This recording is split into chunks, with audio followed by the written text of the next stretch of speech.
ಆಕಾಶವಾಣಿ. ತಾಯಿ ಹೊಟ್ಟೆಯಿಂದ ಚಟ್ಟ ಎತ್ತೋ ಗಂಟ ಹೆಲ್ತು ಇದ್ರೆ ಸಾಕು, ಬ್ಯಾರೇನು ಬ್ಯಾಡೆ.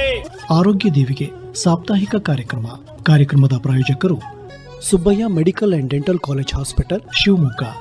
ಇಂದಿನ ಕಾರ್ಯಕ್ರಮದಲ್ಲಿ ಬಾಣಂತಿಯರ ಆರೈಕೆ ಈ ಕುರಿತು ಶಿವಮೊಗ್ಗದ ಸುಬ್ಬಯ್ಯ ವೈದ್ಯಕೀಯ ಸಂಸ್ಥೆಯ ಪ್ರಸೂತಿ ಮತ್ತು ಸ್ತ್ರೀರೋಗ ಶಾಸ್ತ್ರ ವಿಭಾಗದಲ್ಲಿ ಸಹಾಯಕ ಪ್ರಾಧ್ಯಾಪಕರಾದ ಡಾ ಅಂಕಿತಾ ಅವರೊಂದಿಗೆ ಸಂದರ್ಶನ ಕೇಳಲಿದ್ದೀರಿ. ಕೆಳಗರೆ ಪ್ರಸವಾನಂತರದ ಸಮಯವು ಮಹಿಳೆಯ ಬದುಕಿನ ಒಂದು ಮುಖ್ಯ ಹಂತ. ಹಾಗೆ ಆ ಸಮಯದಲ್ಲಿ ಆಕೆ ಅನೇಕ ದೈಹಿಕ ಹಾಗೂ ಮಾನಸಿಕ ಬದಲಾವಣೆಗಳನ್ನ ಎದುರಿಸ್ತಾಳೆ ಅಲ್ವಾ. ಹಾಗಿದ್ದಲ್ಲಿ ಒಬ್ಬ ಮಹಿಳೆಯ ಪ್ರಸವಾನಂತರದ ಸಮಯದಲ್ಲಿ ಅವಳ ಮಗುವಿನ ಕಾಳಜಿಯ ಒಟ್ಟಿಗೆ ಆಕೆಯ ಬಾಣಂತನದ ಆರೈಕೆ ಹೇಗೆ ಮಾಡಬೇಕು, ಯಾವೆಲ್ಲ ಕ್ರಮಗಳನ್ನ ಪಾಲಿಸಬೇಕು, ಇದರ ಬಗ್ಗೆ ನಮಗೆ ಸಾಕಷ್ಟು ಮಾಹಿತಿ ನೀಡಲು ನಮ್ಮೊಂದಿಗಿದ್ದಾರೆ ಡಾ ಅಂಕಿತಾ BN ಅವರು. ಇವರು ಶಿವಮೊಗ್ಗದ ಸುಬ್ಬಯ್ಯ ವೈದ್ಯಕೀಯ ಸಂಸ್ಥೆಯ ಪ್ರಸೂತಿ ಮತ್ತು ಸ್ತ್ರೀರೋಗ ಶಾಸ್ತ್ರ ವಿಭಾಗದಲ್ಲಿ ಸಹಾಯಕ ಪ್ರಾಧ್ಯಾಪಕರಾಗಿ ಕಾರ್ಯನಿರ್ವಹಿಸುತ್ತಿದ್ದಾರೆ. ಹಾಗೆ ಇವರು ಅಡ್ವಾನ್ಸ್ಡ್ ಅಲ್ಟ್ರಾಸೌಂಡ್ ಮತ್ತು ಕನಿಷ್ಠ ಆಕ್ರಮಣಕಾರಿ ಶಸ್ತ್ರಚಿಕಿತ್ಸೆಯಲ್ಲಿ ಫೆಲೋಶಿಪ್ ಅನ್ನು ಕೂಡ ಮಾಡಿದ್ದಾರೆ. ನಮಸ್ಕಾರ ಡಾಕ್ಟರ್ ಅಂಕಿತಾ ಅವರೇ. ನಮಸ್ತೆ ಡಾಕ್ಟರ್. ನಮ್ಮ ಮನೆಗಳಲ್ಲಿ ಬಾಣಂತಿಯರ ಆರೈಕೆ ಅಂತ ಬಂದ್ರೆ ಅಜ್ಜಿಯಂದಿರು ಇಂತಿಂತ ಕಟ್ಟುನಿಟ್ಟುಗಳನ್ನ ಪಾಲಿಸಬೇಕು ಅಂತ ಹೇಳ್ತಿದ್ರು. ನೀನ್ ಹೊರಗೆ ಹೋಗೋ ಹಾಗಿಲ್ಲ, ಬೆಚ್ಚಗೆ ಸ್ವೆಟರ್ ಹಾಕೊಂಡೇ ಮಲಗಬೇಕು, ಫ್ಯಾನ್ ಹಾಕೋ ಹಾಗಿಲ್ಲ, ಈ ತರ ಅಂದ್ರೆ ಬಾಣಂತಿ ಆರೈಕೆ ಅಂತ ನಮ್ಗೆ ಇರೋದು ಇದೇ ನೆನಪು. ಈಗ ನಿಮ್ಮಿಂದ ನಾನು ತಿಳ್ಕೊಳ್ಳೋದಾದ್ರೆ ನಿಮ್ಮ ವೈದ್ಯಕೀಯ ಕ್ಷೇತ್ರದಲ್ಲಿ ಬಾಣಂತಿಯರ ಆರೈಕೆಯಲ್ಲಿ ಪಾಲಿಸಬೇಕಾದ ನಿಯಮಗಳು ಮತ್ತು ಮಿಥ್ಯಗಳು ಯಾವೆಲ್ಲ, ಹಾಗೆ ಅದಕ್ಕೂ ಮುಂಚೆ ನಿಮ್ಮ ಪ್ರಕಾರ ಬಾಣಂತಿ ಆರೈಕೆ ಅಂದ್ರೇನು, ಇದ್ರ ಬಗ್ಗೆ ಹೇಳಿ. ಪ್ರಸವಾನಂತರ ಅಥವಾ ಬಾಣಂತನ ಅಂತಂದ್ರೆ ಡೆಲಿವರಿ ಆದಾಗಿನಿಂದ 6 ವಾರ ಅಂದ್ರೆ 1.5 ತಿಂಗಳಿನ ಟ್ರಾನ್ಸಿಷನ್ ಪೀರಿಯಡ್ ಏನಿರ್ತದೆ ಅದನ್ನ ನಾವು ಪ್ರಸವಾನಂತರ ಅಥವಾ ಬಾಣಂತನ ಪೀರಿಯಡ್ ಅಂತ ಹೇಳಿ ಕರಿತೀವಿ.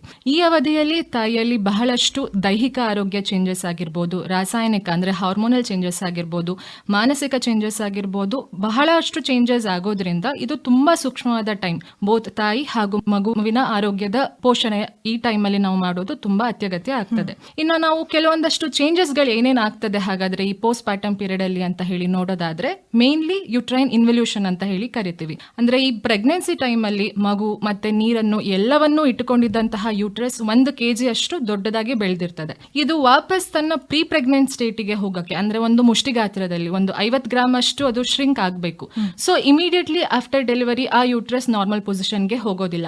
ದಿನ 1 ಸೆಂಟಿಮೀಟರ್ ಅಷ್ಟು ಕಾಂಟ್ರಾಕ್ಟ್ ಆಗ್ತಾ ಬರ್ತದೆ. ಸೊ ಇಂಥ ಟೈಮ್ ಅಲ್ಲಿ ಕೆಲವೊಬ್ರು ಪೇಷಂಟ್ಸ್ ಕಂಪ್ಲೇಂಟ್ ಮಾಡೋದು ಹೊಟ್ಟೆ ಗಟ್ಟಿ ಆಗ್ತಾ ಇದೆ ಅಥವಾ ಸ್ವಲ್ಪ ಮಟ್ಟಿಗೆ ಹೊಟ್ಟೆ ಪೇನ್ ಅಂತ ಹೇಳಿ ಕಂಪ್ಲೇಂಟ್ ಮಾಡೋದು ಕೂಡ ಈ ಯುಟ್ರೈನ್ ಇನ್ವಲ್ಯೂಷನ್ ಇಂದ ಮೋಸ್ಟ್ ಕಾಮನ್ ಆಗಿ ನಾವು ನೋಡಬಹುದು.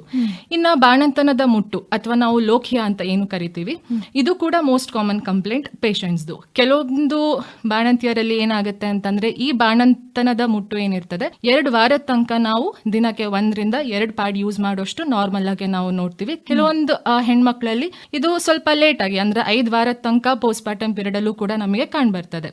ಇನ್ನ ಪೋಸ್ಟ್ ಪಾರ್ಟಮ್ ಡಯೂರಿಸಿಸ್ ಅಂದ್ರೆ ಈ ಬಾಣಂತನದಲ್ಲಿ ಆಗುವಂತಹ ಅತಿಯಾದ ಮೂತ್ರ ವಿಸರ್ಜನೆ.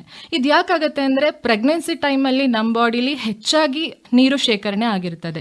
ಇಂತಹ ಶೇಖರಣೆ ಆಗಿರುವಂತಹ 6 ರಿಂದ 8 ಲೀಟರ್ ಅಷ್ಟು ನೀರೇನಿರುತ್ತೆ ಇದು ವಾಲ್ಯೂಮ್ ಶಿಫ್ಟ್ ಈ ಬಾಣಂತನ ಪೀರಿಯಡ್ ಅಲ್ಲೇ ಆಗೋದು. ಅಂದ್ರೆ ಈ ಎಕ್ಸ್ಟ್ರಾ ವ್ಯಾಸ್ಕ್ಯುಲರ್ ಅಲ್ಲಿ ಕಲೆಕ್ಟ್ ಆಗಿರೋ ನೀರೆಲ್ಲ ಏನಿರುತ್ತದೆ ಇಂಟ್ರಾ ವ್ಯಾಸ್ಕ್ಯುಲರ್ ಸ್ಪೇಸ್ ಅಂದ್ರೆ ರಕ್ತನಾಳದೊಳಗಡೆ ಬರೋದ್ರಿಂದ ಆದಷ್ಟು ಹೆಚ್ಚು ಮೂತ್ರ ವಿಸರ್ಜನೆ ಮಾಡೋದ್ರ ಮೂಲಕ ಕೂಡನೇ ಆ ಬಾಡಿಯಿಂದ ಯೂರಿನ್ ಅಂದ್ರೆ ವಾಟರ್ ಕಂಟೆಂಟ್ ಆಚೆ ಹೋಗ್ಬೇಕು. ಸೊ ತಾಯಿ ಅಂದ್ರೆ ಏನಂತಾರೆ, ಮೊದಲನೇ 2 ವಾರದಲ್ಲಿ ದಿನಕ್ಕೆ 3 ಲೀಟರ್ ಅಷ್ಟಾದ್ರೂ ಯೂರಿನ್ ಹೆಚ್ಚಾಗಿ ಪಾಸ್ ಮಾಡೋದನ್ನ ನಾವು ಮೋಸ್ಟ್ ಕಾಮನ್ ಕಂಪ್ಲೇಂಟ್ ಆಗಿ ನಾವು ನೋಡ್ತೀವಿ. ಇನ್ನೊಂದಂತಂದ್ರೆ ಬ್ರೆಸ್ಟ್ ಚೇಂಜಸ್. ಎಲ್ಲರಿಗೂ ಗೊತ್ತಿರೋ ಹಾಗೆ ಪ್ರತಿದಿನ ತಾಯಿ 500 ರಿಂದ 800 ml ಅಷ್ಟು ಹಾಲನ್ನ ಉತ್ಪತ್ತಿನ ಮಾಡ್ತಿರೋದ್ರಿಂದ ಕಾಮನ್ ಆಗಿ ನಾವು ಬ್ರೆಸ್ಟ್ ಎಂಗಾಜ್ಮೆಂಟ್ ಆಗಿರ್ಬೋದು, ಬ್ರೆಸ್ಟ್ ಅಲ್ಲಿ ಪೇನ್ ಬರುವಂತಹ ತೊಂದರೆಗಳು ಆಗಿರ್ಬೋದು, ಇದನ್ನ ನಾವು ನೋಡಬಹುದಾಗುತ್ತದೆ. ಇನ್ನ ಪೋಸ್ಟ್ ಪಾರ್ಟಮ್ ಅಲ್ಲಿ ಮಲಬದ್ಧತೆ ಅಥವಾ ಕಾನ್ಸ್ಟಿಪೇಷನ್ ಅಂತ ನಾವೇನ್ ಕರಿತೀವಿ, ಇದು ಕೂಡ one of the most common complaint. ಯಾಕಂದ್ರೆ ಈ ಹಾರ್ಮೋನಲ್ ಚೇಂಜಸ್ ಇಂದ ಏನಾಗುತ್ತದೆ, ಈ ಕರುಳು ಅಥವಾ ಇಂಟೆಸ್ಟೈನಲ್ ಮೂವ್ಮೆಂಟ್ ಏನಿರುತ್ತೆ ಅದು ಸ್ವಲ್ಪ ಕಮ್ಮಿ ಆಗಿರೋದ್ರಿಂದ ನಮಗೆ ಕಾನ್ಸ್ಟಿಪೇಷನ್ ಕೂಡ ಕಂಪ್ಲೇಂಟ್ ಮಾಡೋದನ್ನ ನಾವು ನೋಡ್ತೀವಿ. ಇನ್ನ ಪೋಸ್ಟ್ ಮಾರ್ಟಮ್ ಹೇರ್ ಲಾಸ್ ಆಗಿರ್ಬೋದು ಅಥವಾ ಸ್ಕಿನ್ ಚೇಂಜಸ್ ಅಂದ್ರೆ ಈ ಪ್ರೆಗ್ನೆನ್ಸಿ ಟೈಮ್ ಅಲ್ಲಿ ಸ್ಟ್ರೆಚ್ ಆಗಿರುವಂತಹ ಸ್ಕಿನ್ ವಾಪಸ್ ಅದ್ರದ್ದು ಎಲಾಸ್ಟಿಸಿಟಿನ ಲೂಸ್ ಮಾಡ್ಕೊಂಡಿರುತ್ತೆ. ಸೊ ಸ್ವಲ್ಪ ಲೂಸ್ ಸ್ಕಿನ್ ಆಗಿರ್ಬೋದು ಅಥವಾ ಹೈಪರ್ ಪಿಗ್ಮೆಂಟೇಷನ್ ಅಂದ್ರೆ ಕಪ್ಪು ಕಲೆಗಳೆಲ್ಲ ಜಾಸ್ತಿ ಆಗೋ ಕಂಪ್ಲೇಂಟ್ಸ್ ಕೂಡ ನಾವು ಡೆಲಿವರಿ ಆದಂತಹ ತಾಯಿಗಳಲ್ಲಿ ಮೋಸ್ಟ್ ಕಾಮನ್ ಆಗಿ ನಾವು ನೋಡುವಂತಹ ಕಂಪ್ಲೇಂಟ್ಸ್ ಆಗಿದೆ. ಆಯ್ತು ಡಾಕ್ಟರ್ ಅಂಕಿತಾ, ಇನ್ನು ಬಾಣಂತಿಯರ ಆಹಾರ ಪದ್ಧತಿ, ಜೀವನ ಶೈಲಿ, ವ್ಯಾಯಾಮ ಚಟುವಟಿಕೆಗಳು ಮತ್ತೆ ಅವರ ವಿಶ್ರಾಂತಿ ಅಂತ ಬಂದಾಗ ಅವರ ದೈನಂದಿನ ವೇಳಾಪಟ್ಟಿ ಹೇಗಿರಬೇಕು? ಯಾಕಂದ್ರೆ ನವಜಾತ ಶಿಶುವಿನ ಕಾಳಜಿ ಮಾಡ್ತಾ ತಾಯಂದ್ರು ತಮ್ಮ ಪ್ರಸವಾನಂತರದ ಆರೋಗ್ಯ ಕಾಳಜಿಯನ್ನೇ ಮರ್ತು ಬಿಡ್ತಾರೆ. ಹಾಗಾಗಿ ಇದ್ರ ಬಗ್ಗೆ ನಮ್ಮ ಕೇಳುಗರಿಗೆ ಮಾಹಿತಿ ನೀಡಿ.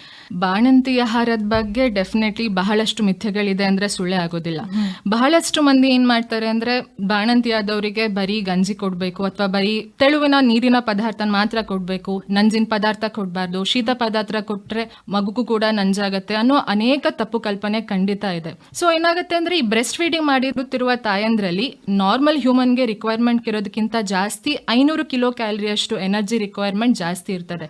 ಹಾಗೆ 25 ಗ್ರಾಮ್ ಅಷ್ಟು ದಿನಕ್ಕೆ ಪ್ರೋಟೀನ್ ರಿಕ್ವೈರ್ಮೆಂಟ್ ಯೂಶಲಿ ಬೇಕಾಗಿರೋದಕ್ಕಿಂತ ಜಾಸ್ತಿ ರಿಕ್ವೈರ್ಮೆಂಟ್ ಇವರಲ್ಲಿ ಇರೋದ್ರಿಂದ ಅತಿ ಹೆಚ್ಚು ಪ್ರೋಟೀನ್ ಆಗಿರ್ಲಿ, ಫೈಬರ್, ಕ್ಯಾಲ್ಸಿಯಂ, ಐರನ್, ವಿಟಮಿನ್ ಇದೆಲ್ಲ ಇರುವ ಪೌಷ್ಟಿಕಾಂಶ ಆಹಾರನ ನಾವು ತಾಯಂದ್ರಿಗೆ ಯಾವುದೇ ರೀತಿ ಪಥ್ಯ ಇಲ್ದನೇ ಇಷ್ಟು ಪೌಷ್ಟಿಕಾಂಶ ಆಹಾರ ಇರೋದನ್ನ ಕೊಟ್ಟಾಗ ಮಾತ್ರ ಅವರ ಹೀಲಿಂಗ್ಗೆ ಕೂಡ ಹೆಲ್ಪ್ ಆಗುತ್ತೆ. ಅದ್ರ ಜೊತೆಗೆ ಮಿಲ್ಕ್ ಸೆಕ್ರಿಷನ್ ಕೂಡ ಜಾಸ್ತಿ ಆಗೋದನ್ನ ನಾವು ನೋಡ್ತೀವಿ.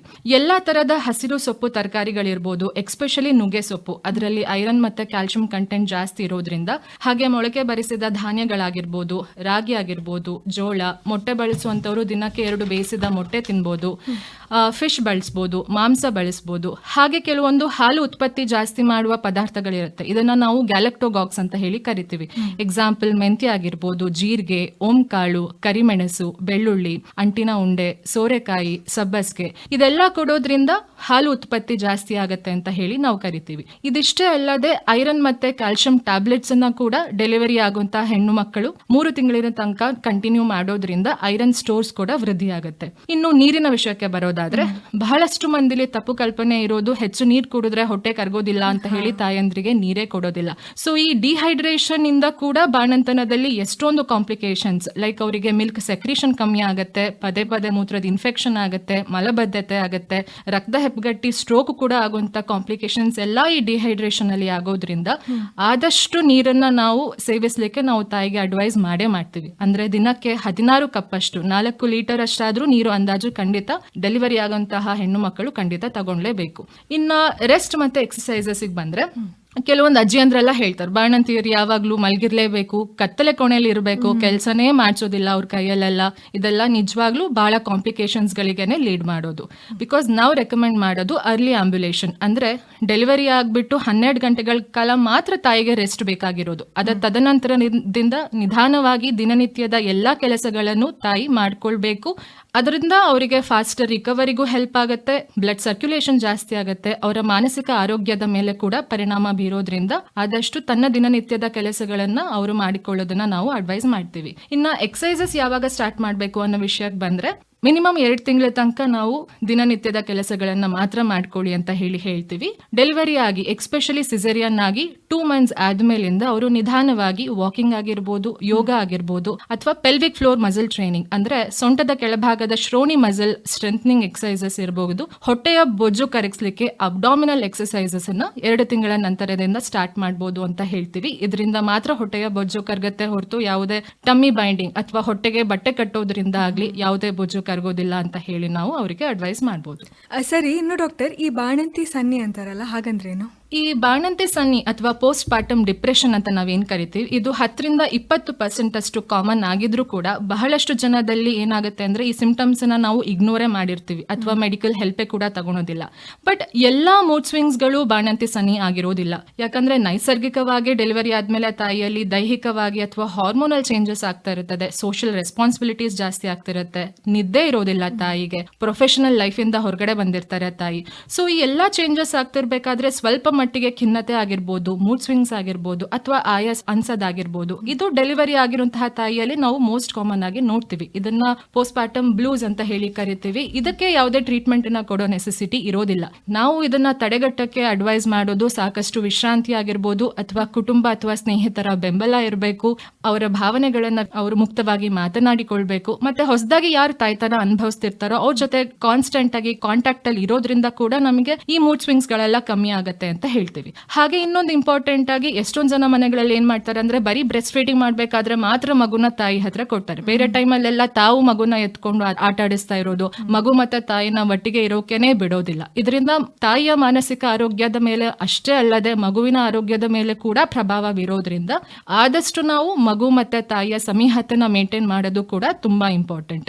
ಇನ್ನು ಈ ಮೂಡ್ ಸ್ವಿಂಗ್ಸ್ ಗಳೆಲ್ಲ ಅಗತ್ಯಕ್ಕಿಂತ ಜಾಸ್ತಿ ಆದಾಗ ನಾವು ಇದನ್ನ ಡಿಪ್ರೆಷನ್ ಅಥವಾ ಬಾಣಂತಿ ಸನ್ನಿ ಅಂತ ಹೇಳಿ ಕರಿತೀವಿ. ತಾಯಿ ಮಗು ಸಮೀಹತೆ ಕಮ್ಮಿ ಆಗ್ತದೆ, ಪ್ರೊಲಾಂಗ್ಡ್ ಪೀರಿಯಡ್ ಅಲ್ಲಿ ನಮಗೆ ಖಿನ್ನತೆ ಕಾಣಿಸ್ಬೋದು, ಅಥವಾ ಈ ಮಗು ನನ್ನದಲ್ಲ ಅನ್ನೋ ಭಾವನೆ ಬರ್ಬೋದು, ಅಥವಾ ನನಗೆ ಬದುಕಲೇ ಇಷ್ಟ ಇಲ್ಲ ಎಂಬ ಅತಿರೇಕದ ಭಾವನೆ ಇರ್ಬೋದು. ಇನ್ನ ಸಿವಿಯರ್ ಆಗಿ ಕೆಲವೊಬ್ಬರಿಗೆ ಪೋಸ್ಟ್ ಪಾರ್ಟಮ್ ಸೈಕೋಸಿಸ್ ಅಂದ್ರೆ ಮಗು ಬೇರೆಯವ್ರ ರೂಪದಲ್ಲಿ ಬಂದು ನನ್ನನ್ನ ಸಾಯಿಸ್ತದೆ ಅನ್ನೋ ಭಾವನೆಗಳಿರ್ಬೋದು, ಅಥವಾ ಡಿಸ್ಟ್ರಕ್ಟಿವ್ ಥಾಟ್ಸ್ ಬೇಬಿನ ನಾನು ಕೊಂದೇ ಬಿಡ್ತೀನಿ, ಇದು ನನ್ನ ಮಗು ಅಲ್ಲ ಅನ್ನೋ ಭಾವನೆಗಳೆಲ್ಲ ಬರ್ತಾ ಇದೆ ಅಂತ ಅಂದ್ರೆ ಇಂಥದ್ದಕ್ಕೆ ನಾವು ಮೆಡಿಕಲ್ ಎಮರ್ಜೆನ್ಸಿ ಅಂದ್ರೆ ಇಮಿಡಿಯೇಟ್ಲಿ ನಾವು ಇದನ್ನ ಡಾಕ್ಟರ್ನ ಸಲಹೆನ ಪಡ್ಕೊಳ್ಳೇಬೇಕಾಗ್ತದೆ. ಪ್ರಾಪರ್ ಆಗಿ ಅವರಿಗೆ ಮೆಡಿಕಲ್ ಟ್ರೀಟ್ಮೆಂಟ್ ಮತ್ತೆ ಕೌನ್ಸಿಲಿಂಗ್ ಥೆರಪೀಸ್ ಕೊಡ್ಸೋದ್ರ ಮೂಲಕ 100% ರಿವರ್ಸಿಬಲ್ ಕಂಡೀಷನ್ ಇದಾಗಿರುತ್ತದೆ. ಡಾಕ್ಟರ್ ಅಂಕಿತಾ, ಇನ್ನು ಗರ್ಭಧಾರಣೆಯ ಬಳಿಕ ಪ್ರಸವಾನಂತರದ ಸಮಯದಲ್ಲಿ ಮಹಿಳೆಯರ ಋತುಚಕ್ರದ ಮರಳುವಿಕೆ ಯಾವಾಗ ಆಗುತ್ತೆ, ಹಾಗೆ ಅವರಿಗೆ ಗರ್ಭ ನಿರೋಧಕ ಅಥವಾ ಕಾಂಟ್ರಾಸೆಪ್ಟಿವ್ಸ್ನ ಅಗತ್ಯತೆ ಯಾವಾಗ ಬರುತ್ತೆ? ಈ ಪ್ರಸವವಾದ ಮೇಲೆ ಮುಟ್ಟು ಸ್ಟಾರ್ಟ್ ಆಗೋದು ಡೆಫಿನೆಟ್ಲಿ ಒಬ್ಬೊಬ್ಬರಲ್ಲಿ ಒಂದೊಂದು ರೀತಿ ಅಂತ ಹೇಳ್ತೀವಿ. ಈ ಬ್ರೆಸ್ಟ್ ಫೀಡಿಂಗ್ ಅನ್ನ ಕಂಟಿನ್ಯೂಸ್ ಆಗಿ ಯಾವ ಹೆಣ್ಮಕ್ಳು ಮಾಡ್ತಾ ಇರ್ತಾರೋ ಅವರಲ್ಲಿ 5 ರಿಂದ 6 ತಿಂಗಳ ತನಕ ಮುಟ್ಟು ಬರೋದಿಲ್ಲ. ಯಾರು ಬ್ರೆಸ್ಟ್ ಫೀಡಿಂಗ್ ಅನ್ನ ಕರೆಕ್ಟ್ ಆಗಿ ಮಾಡ್ತಿರೋದಿಲ್ಲ ಅಥವಾ ಬ್ರೆಸ್ಟ್ ಫೀಡಿಂಗ್ ಅನ್ನು ಮಾಡದೇ ಇರುವಂತಹ ತಾಯಿ ಅಂದ್ರಲ್ಲಿ ಆದಷ್ಟು ಬೇಗ ಅಂದ್ರೆ 1.5 ತಿಂಗಳಿಂದ 2 ತಿಂಗಳ ಒಳಗಡೆನೆ ಕೂಡ ಅವರಿಗೆ ಪೀರಿಯಡ್ ಸ್ಟಾರ್ಟ್ ಆಗಬಹುದು. ಸೊ ಈ ಇಂಟರ್ ಪ್ರೆಗ್ನೆನ್ಸಿ ಇಂಟರ್ವಲ್ ಅಂತ ನಾವೇನ್ ಕರಿತೀವಿ ಅಂದ್ರೆ ಒಂದ್ ಮಗುಗೂ ಮತ್ತೆ ಇನ್ನೊಂದು ಮಗುಗೂ ನಡುವಿನ ಅಂತರ ಏನಿರುತ್ತೆ, ಇದು ನಮ್ದು ರೆಕಮೆಂಡೇಶನ್ ಇರೋದು 18 ತಿಂಗಳು ಅಥವಾ 2 ವರ್ಷ ಅಂತ ಹೇಳಿ ಕರಿತೀವಿ. ಈ ಗ್ಯಾಪ್ ನಮಗೆ ತಾಯಿಯ ದೈಹಿಕ ಆರೋಗ್ಯ ಚೇತರಿಕೆಗೆ ಮಾತ್ರ ಅಲ್ಲ, ನೆಕ್ಸ್ಟ್ ಪ್ರೆಗ್ನೆನ್ಸಿಲಿ ನಾವು ಕಾಂಪ್ಲಿಕೇಶನ್ಸ್ ಅನ್ನ ಅವಾಯ್ಡ್ ಮಾಡಕ್ಕೆ ಕೂಡ ಮತ್ತೆ ಈ ಮಗುವಿನ ಕಾಳಜಿಗೆ ಕೂಡ ಈ ಗ್ಯಾಪ್ ತುಂಬಾ ಅತ್ಯಗತ್ಯ ಅಂತಾನೆ ಹೇಳ್ತೀವಿ. ಸೊ ನಾವು ಈ ಟೈಮಲ್ಲಿ ಪ್ರಾಪರ್ ಆಗಿ ಗರ್ಭ ನಿರೋಧಕ ಮೆಜರ್ಸ್ ಅನ್ನ ಯೂಸ್ ಮಾಡೋದು ತುಂಬಾ ಇಂಪಾರ್ಟೆಂಟ್ ಆಗುತ್ತೆ. ಸೊ ಹಾಗಂತ ಹೇಳಿ ಕೆಲವೊಬ್ಬರಲ್ಲಿ ಹಾಸಿಗೆ ಪಥ್ಯ ಮಾಡಬೇಕು ಅನ್ನೋದು ಬಹಳಷ್ಟು ತಪ್ಪು ಕಲ್ಪನೆ ಇದೆ. ಹಾಗಂತ ಏನೂ ಇಲ್ಲ. ಡೆಲಿವರಿ ಆಗಿ 1.5 ತಿಂಗಳ ನಂತರ ನಾವು ಲೈಂಗಿಕ ಕ್ರಿಯೆಯಲ್ಲಿ ತೊಡಗಿಕೊಳ್ಳಬಹುದು ಅಂತ ಹೇಳೇನೆ ಅಡ್ವೈಸ್ ಮಾಡ್ತೀವಿ. ಬಟ್ ಗರ್ಭ ನಿರೋಧಕ ಮೆಜರ್ಸ್ ಅನ್ನ ಡೆಲಿವರಿ ಆಗಿ 3 ತಿಂಗಳದ ನಂತರದಿಂದ ಡೆಫಿನೆಟ್ಲಿ ಸ್ಟಾರ್ಟ್ ಮಾಡಬೇಕು. ಸೊ ಹಾಗಾದ್ರೆ ಏನೇನ್ ಮೆಜರ್ಸ್ ಇದೆ ಈ ಗರ್ಭ ನಿರೋಧಕ ಮೆಜರ್ಸ್ ಅಂತ ಹೇಳಿ ನೋಡೋದಾದ್ರೆ, ಒಂದು ಬ್ರೆಸ್ಟ್ ಫೀಡಿಂಗ್. ಈ ಬ್ರೆಸ್ಟ್ ಫೀಡಿಂಗ್ ಇಂದ ರಿಲೀಸ್ ಆಗೋ ಪ್ರೊಲ್ಯಾಕ್ಟಿನ್ ಅನ್ನೋ ಹಾರ್ಮೋನ್ ಇಟ್ಸೆಲ್ಫ್ ಏನಾಗುತ್ತೆ, ಇದು ನ್ಯಾಚುರಲ್ ಆಗಿ ಆಕ್ಟ್ ಮಾಡುತ್ತೆ ಕಾಂಟ್ರಾಸೆಪ್ಷನ್ ಆಗಿ. ಸೊ ಬರೀ 6 ಗಂಟೆಗಳ ಕಾಲ ಪ್ರತಿದಿನ ಹಾಲು ಕುಡಿಸ್ತಿರುವಂತಹ ತಾಯಿ ಅಂದ್ರಲ್ಲಿ ಸ್ವಲ್ಪ ಮಟ್ಟಿಗೆ ಕಾಂಟ್ರಾಸೆಪ್ಷನ್ ಆಗಿ ಬ್ರೆಸ್ಟ್ ಫೀಡಿಂಗ್ ಗೆ ಆಕ್ಟ್ ಮಾಡುತ್ತೆ. ಇನ್ನ ಬೇರೆದನ್ನ ನೋಡೋದಾದ್ರೆ ಕಾಪರ್ ಟಿ ಅಥವಾ ಇಂಟ್ರಾಯುಟ್ರೈನ್ ಡಿವೈಸ್ ಅನ್ನ ಇಮಿಡಿಯೇಟ್ಲಿ ಡೆಲಿವರಿ ಆದ್ಮೇಲೆ ಅಥವಾ 3 ತಿಂಗಳ ನಂತರ ನಾವು ಹಾಕಿಸ್ಕೊಳ್ಳಲಿಕ್ಕೆ ಅಡ್ವೈಸ್ ಮಾಡ್ತೀವಿ. ಇನ್ನ ಅಂತರ ಅಥವಾ ಹಾರ್ಮೋನಲ್ ಇಂಜೆಕ್ಷನ್ ಇರ್ಬೋದು, ಎವ್ರಿ 3 ತಿಂಗಳಿಗೆ ಒಂದ್ಸತಿ ತಗೊಳೋದು, ಅಥವಾ hormonal pills like Mala N, Mala D ಅಥವಾ ಛಾಯಾ ಟ್ಯಾಬ್ಲೆಟ್ಸ್ ಗಳನ್ನ ಕೂಡ 3 ತಿಂಗಳ ನಂತರ ಸ್ಟಾರ್ಟ್ ಮಾಡಬಹುದು. ಇಲ್ಲ ಬ್ಯಾರಿಯರ್ ಮೆಥಡ್ ಅಂದ್ರೆ ನೀರು ಅಥವಾ ಕಾಂಡಮ್ ಗಳ ಬಳಕೆ ಆಗಿರ್ಬೋದು. ಇನ್ನ ಯಾರಲ್ಲಿ ಫ್ಯಾಮಿಲಿ ಕಂಪ್ಲೀಟ್ ಆಗಿರ್ತದೋ ಅಂದ್ರೆ 2ಕ್ಕಿಂತ ಹೆಚ್ಚು ಮಗು ಇರೋರಲ್ಲಿ ನಾವು ಕೊನೆ ಮಗುವಿಗೆ 6 ತಿಂಗಳು ಅಥವಾ 1 ಇಯರ್ ಆದ್ಮೇಲೆ ಸಂತಾನಹರಣ ಚಿಕಿತ್ಸೆ ಆರ್ ಟ್ಯೂಬೆಕ್ಟಮಿ ಆಪರೇಷನ್ ಕೂಡ ಮಾಡಿಸ್ಕೊಳೋದನ್ನ ಅಡ್ವೈಸ್ ಮಾಡ್ತೀವಿ, which is 99% effective contraception measures ಅಲ್ಲಿ ಅಂತ ಹೇಳ್ತೀವಿ ನಾವು.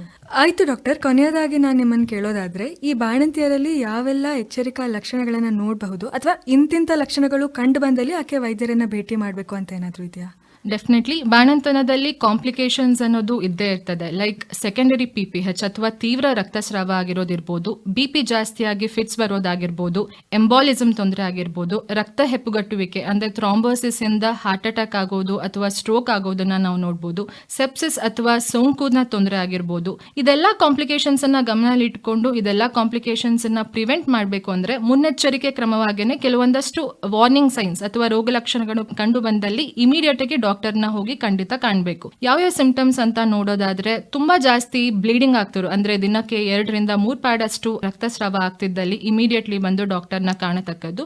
ಆಮೇಲೆ ಇವಾಗ ಸಿವಿಯರ್ ಆಗಿ ಚಳಿ ಜ್ವರ ಬರ್ತಾ ಇದೆ ಅಥವಾ ಸೋಂಕು ಜಾಸ್ತಿ ಆದಾಗ, ತಲೆನೋವು ಬರ್ತಾ ಇದ್ದಲ್ಲಿ, ಕಣ್ಣು ಮಂಜು ಅಥವಾ ಎದೆ ನೋವು ಆಗಿರ್ಬೋದು, ಅಥವಾ ಮಗುವಿಗೆ ಹಾರ್ಮ್ ಮಾಡಬೇಕು ಅನ್ನೋಂತಹ ಡಿಸ್ಟ್ರಕ್ಟಿವ್ ಥಾಟ್ಸ್ ಬರೋದಾಗಿರ್ಬೋದು, ಇಲ್ಲ ಎದೆ ಬ್ರೆಸ್ಟ್ ಅಲ್ಲಿ ಪೇನ್ ಆಗಿರ್ಬೋದು, ಗಂಟಾಗಿರ್ಬೋದು, ಇಲ್ಲ ಬ್ರೆಸ್ಟ್ ಅಲ್ಲಿ ಕೀವ್ ಆಗಿರ್ಬೋದು, ಸಿಸೇರಿಯನ್ ಗಾಯದ ಮೇಲೆ ಕೀವ್ ಅಥವಾ ನೀರು ಸೋರು ಬರುವುದಾಗಿರ್ಬೋದು, ಅಥವಾ ಹಾಲು ಉತ್ಪತ್ತಿನೇ ಆಗ್ತಾ ಇಲ್ಲ ಅನ್ನೋಂತಹ ತಾಯಿಯಂದ್ರಲ್ಲಿ ಖಂಡಿತ ಇದೆಲ್ಲ ರೋಗ ಲಕ್ಷಣಗಳನ್ನ ಕಾಣಿಸ್ತಾ ಇರ್ಬೇಕಾದ್ರೆ ತಕ್ಷಣ ಹೋಗಿ ಮೆಡಿಕಲ್ ಅಡ್ವೈಸ್ ಅನ್ನ ತಗೊಳೋದ್ರಿಂದ ನಾವು ಬಾಣಂತನದಲ್ಲಿ ಆಗುವಂತಹ ಮೇಜರ್ ಕಾಂಪ್ಲಿಕೇಶನ್ಸ್ ಅನ್ನ ತಡೆಗಟ್ಟಬಹುದು. ಸರಿ, ಡಾಕ್ಟರ್ ಅಂಕಿತಾ BN ಅವರೇ, ನೀವಿಷ್ಟೊತ್ತು ನಮ್ಮ ಕೇಳುಗರಿಗೆ ಬಾಣಂತಿಯರ ಆರೈಕೆಯ ಕುರಿತು ಸಂಪೂರ್ಣ ಮಾಹಿತಿಯನ್ನ ನೀಡಿದ್ರಿ. ಧನ್ಯವಾದಗಳು ನಿಮಗೆ. ನಮಸ್ಕಾರ. ನಮಸ್ತೆ. ಇದುವರೆಗೂ ಬಾಣಂತಿಯರ ಆರೈಕೆ ಈ ಕುರಿತು ಶಿವಮೊಗ್ಗದ ಸುಬ್ಬಯ್ಯ ವೈದ್ಯಕೀಯ ಸಂಸ್ಥೆಯ ಪ್ರಸೂತಿ ಮತ್ತು ಸ್ತ್ರೀರೋಗ ಶಾಸ್ತ್ರ ವಿಭಾಗದ ಸಹಾಯಕ ಪ್ರಾಧ್ಯಾಪಕರಾದ ಡಾಕ್ಟರ್ ಅಂಕಿತಾ ಅವರೊಂದಿಗಿನ ಸಂದರ್ಶನ ಕೇಳಿದಿರಿ.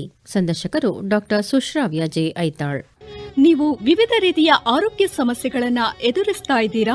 ಕ್ಯಾನ್ಸರ್, ನರರೋಗ, ಹೃದ್ರೋಗ, ಕಣ್ಣಿನ ಸಮಸ್ಯೆ, ದಂತ ಸಮಸ್ಯೆ, ಮಕ್ಕಳಿಗೆ ಬರುವ ವಿವಿಧ ವೈದ್ಯಕೀಯ ಸಮಸ್ಯೆಗೆ ಚಿಕಿತ್ಸೆ ಪರಿಹಾರ ಬೇಕಾಗಿದೆಯಾ? ವಿವಿಧ ರೀತಿಯ ಆರೋಗ್ಯ ಸಮಸ್ಯೆಯ ಚಿಕಿತ್ಸೆಗೆ ಅತ್ಯಂತ ಹೆಚ್ಚಿನ ಹಣ ಖರ್ಚಾಗುತ್ತೆ ಅಂತ ಯೋಚಿಸ್ತಾ ಇದ್ದೀರಾ? ಯೋಚಿಸಬೇಡಿ.